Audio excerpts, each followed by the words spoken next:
మాదిరి welcome to crazy recipes. అసలు అచ్చమైన హోటల్ స్టైల్ ఊతప్పం అండి.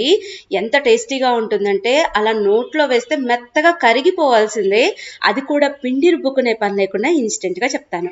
ముందుగా వెడల్పాటి బౌల్ తీసుకోండి. 1.5 కప్పు బొంబాయి రవ్వ ఉప్మా రవ్వను వేసుకోండి. అలాగే 3/4 కప్పు పెరుగుని వేసుకోండి. లైట్ గా పులిసిందైతే చాలా బాగుంటుంది. ఉండలు లేకుండా బాగా కలిసేలాగా మొత్తాన్ని కలుపుకోండి. కలుపుకునేటప్పుడే కొంచెం కొంచెంగా నీళ్ళను వేసుకుంటూ మనం దోసల పిండికి ఎలా అయితే కలుపుకుంటామో ఆ విధంగా కన్సిస్టెన్సీని అడ్జస్ట్ చేసుకోవాలి. మీరు ఇంతవరకు కనుక ఛానల్ని సబ్స్క్రైబ్ చేయకపోతే క్రేజీ రెసిపీస్ని సబ్స్క్రైబ్ చేసుకోండి. నా నుంచి మీకు రోజు కూడా ఇలాంటి ఇన్స్టెంట్గా ఈజీగా అయిపోయే రెసిపీలన్నీ చూపిస్తాను.